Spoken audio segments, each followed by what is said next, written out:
So if you're a Miami Heat fan, you came into the season with a lot of expectations, as did I. We were one shot away from the NBA Finals last year, and we had a lot of expectations with growth coming to this season.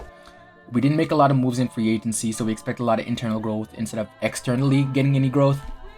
And that really came from two players in Bam Adebayo and Tyler Hero. Those two guys have held up their end of the bargain going into the season. They have taken jumps in their game, and they look very much way better than they did last season. Now, a couple of the problems for the Miami Heat is particularly, their size at the 4 spot, the bench scoring, and injuries.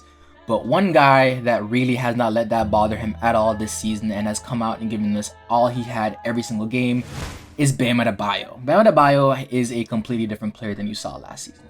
Now, in the first 15 games of the season, it looked like he was the same player last year. He gave us a lot of hogwash about taking more shots and being more aggressive on the offensive end, and he didn't really do that. He was still averaging his 19 and 9 on 14 shots per game, basically the same thing he did the year before, and it looked like he was just the same player giving us all NBA level defense while being a perennial all-star, but not really a franchise cornerstone. Well, that completely changed. In the past 22 games in this season, since he sat out 2 games, he's come back revitalized and looking like a completely different player.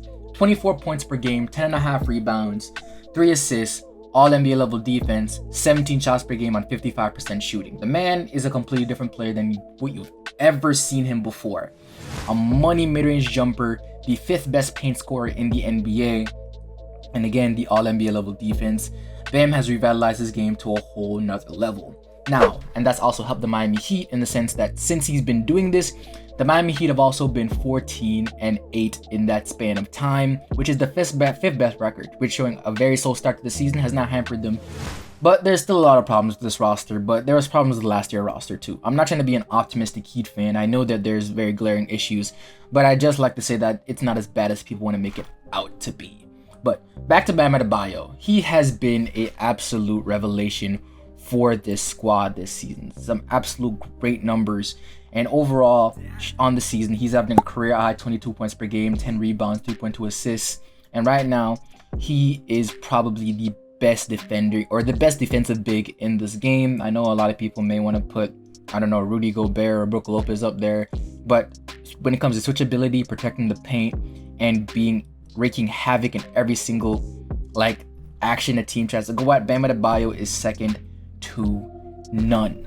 But offensively is truly where he decided to turn it up this season. Right now, he's been having a extremely heavy diet of those 3 to 10 footers in the lane, and he is now the 5th best paint scorer in the NBA this season, and he's shooting nearly 50% on those jumpers. He is lighting teams up in every single facet in the paint at least, and he has also had a nice touch from 10 to 16 feet on those long mid-range jumpers also.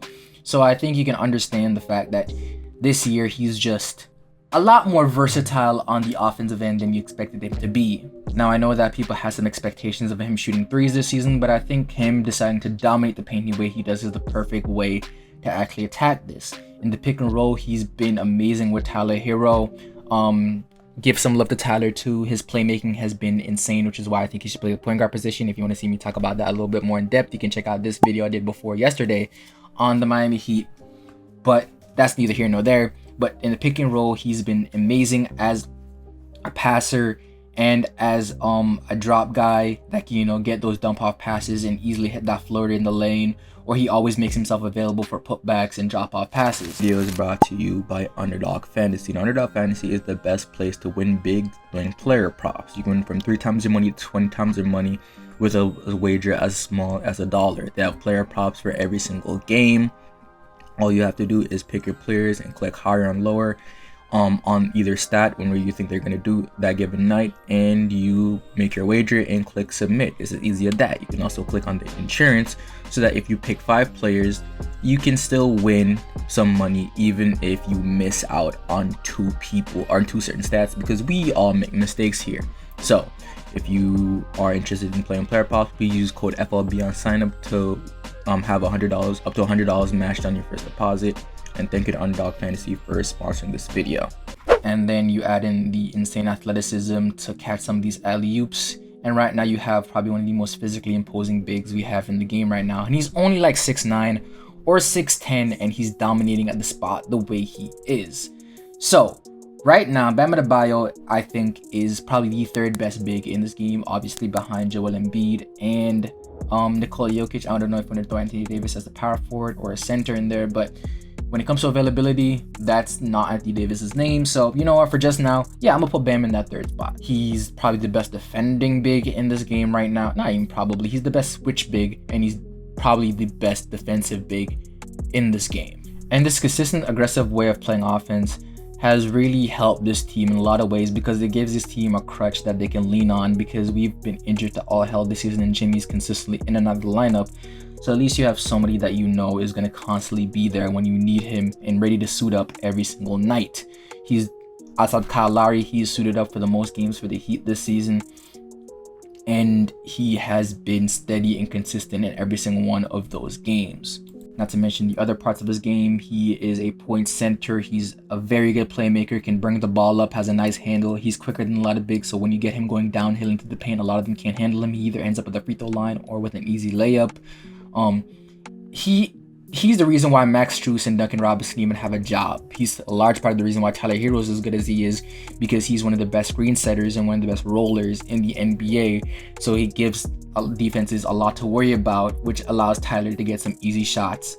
And those handoffs at the top of the key is perfect, as he's the perfect screen setter and the perfect handoff guy for Duncan, as he gives Duncan some really open looks. And Max Strus has also been benefiting from that this season, even though he's only shooting 34% from the field, and 34% from three, and Duncan's only shooting 33. It is not because they're not getting quality looks, they're just missing shots. But I just wanted to give Bam a full video and a lot of love, because I don't think people have been giving him the respect that I think he truly does deserve. He's been quite amazing this season. He's a completely different player than people expect. And if the Miami Heat continue this level of winning, I can very much see them as the 6th or 5th seed in the Eastern Conference. And that 5-4 matchup or that 6-3 matchup, it doesn't matter who is going to be having a very, very rough time handling this team, and probably even losing to them if they're not careful. But let me know what you guys think in the comments down below. Where do you rank Bam Adebayo in the NBA hierarchy in terms of centers? Where do you think the Miami Heat may land?